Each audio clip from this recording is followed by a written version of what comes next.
Yesus berkeliling dari kota ke kota dan dari desa ke desa, memberitakan Injil Kerajaan Allah.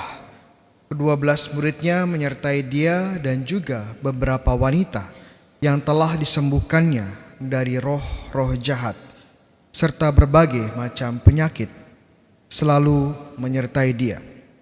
Para wanita itu ialah Maria yang disebut Magdalena, yang telah dibebaskan dari 7 setan, Yohana istri Kusa, bendahara Herodes, Susana, dan masih banyak yang lain.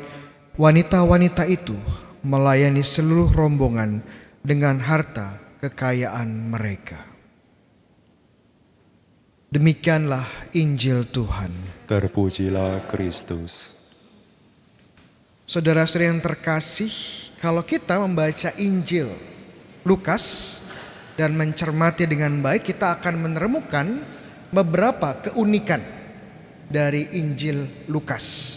Dan salah satu keunikan dari Injil Lukas ini, Lukas, pengarang Injil, suka atau cenderung mempresentasikan karakter-karakter dalam Injilnya dalam bentuk pasangan pria dan wanita. Dalam bentuk pasangan pria dan wanita.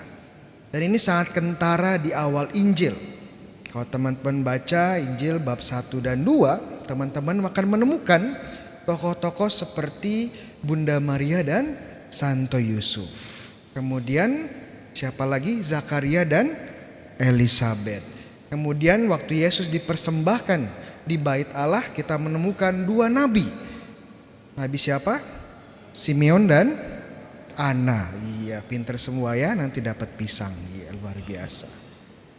Tidak hanya di awal Injil, kita sekarang melihat di tengah-tengah Injil ya, bagaimana Lukas menunjukkan kepada kita bahwa ada 2 kelompok murid yang mengikuti Yesus.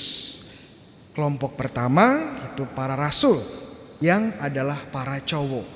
Tetapi Lukas tidak hanya menyebut para cowok, tetapi juga kemudian menyebutkan kelompok kedua yang adalah para wanita. Para wanita. Di Lukas 5, nama 12 rasul dijelaskan, disebutkan oleh Lukas. Sekarang di Lukas 8, bacaan Injil hari ini, Lukas menyebutkan beberapa nama wanita. Jadi namanya tidak tersembunyi, namanya ada. Ya, ini menunjukkan bagaimana Lukas melihat Tuhan Yesus sebagai seorang guru, seorang yang memanggil semua. Tidak hanya memanggil para laki-laki saja, memanggil pria dan wanita sebagai murid-muridnya untuk hidup bersama dia, untuk hidup dalam kekudusan, untuk hidup dalam pelayanan membangun gereja dan juga ikut berpartisipasi dalam pewartaan Injil.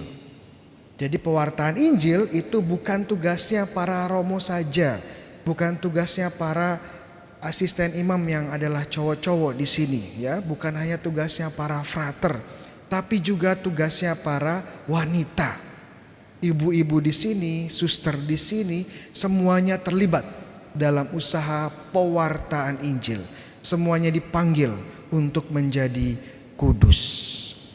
Tapi saya ingatkan, di sini bukan persaingan, bukan siapa yang nomor 1, bukan siapa yang paling unggul, tidak. Pria wanita dipanggil untuk saling melengkapi, untuk saling mensupport. Itu ya, jangan sampai kita tergoda untuk menjadi sombong dan menunjukkan diri saya lebih baik. Memang ada satu hal yang tidak bisa dilakukan oleh kaum wanita di dalam tradisi gereja Katolik, yaitu menjadi seorang imam. Ya, dalam tradisi gereja Katolik, imam itu selalu cowok. Tapi kenapa sih Romo kok imam itu harus cowok, tidak boleh cewek? Ya, sebenarnya jawabannya mudah. Karena dalam tradisi gereja Katolik, imam itu adalah figur bapak, figur ayah rohani. Dan yang bisa jadi bapak, jadi ayah itu siapa? Ya laki-laki. Jadi begitu ya, karena figur ayah dan figur bapa itu adalah berasal dari laki-laki. Dan imam makanya disebut sebagai romo, sebagai rama dari bahasa Jawa, bahasa Sunda ya, romo bahasa Jawa. Bahasa Inggris father ya, bahasa Latin pater. Kenapa dipanggilnya seperti itu? Karena kita adalah figur bapa, figur ayah yang melindungi, yang menafkahi, memberi makan, dan juga memimpin. Jadi kita doakan ya di sini para frater, semoga mereka bertumbuh menjadi figur bapa yang dewasa, menjadi figur pemimpin dan juga pelindung dari komunitas gereja. Tapi jangan khawatir, para wanita juga hebat-hebat kok ya. Hebat-hebat, buktinya apa? Sangat mudah. Coba hitung wanita yang ikut misa sekarang. Iya. Cowoknya berapa? Iya. Gak ada ya. Setengah 50% itu gak ada. Kalau dihitung mungkin cowoknya hanya 25%. Sisanya mayoritasnya cewek-cewek ya. Para perempuan. Dan memang perempuan itu lebih setia dalam hal-hal rohani. Makanya kalau kita lihat dalam tradisi gereja Katolik, yang nomor 1 di antara para santo santa itu bukan cowok. Bukan Santo Petrus ya, bukan Santo Yohanes ya. Siapa? Bunda Maria, seorang perempuan. Tapi sekali lagi ya, saya tekankan di sini bukan persaingan. Di sini bukan yang paling hebat siapa ya. Tapi pria dan wanita dipanggil bersama-sama untuk melayani, mewartakan Injil menjadi kudus, untuk saling melengkapi dan saling mensupport. Dan ini panggilan kita bersama, entah Anda adalah pria atau wanita, semua dipanggil menjadi murid Yesus, menjadi kudus. Amin.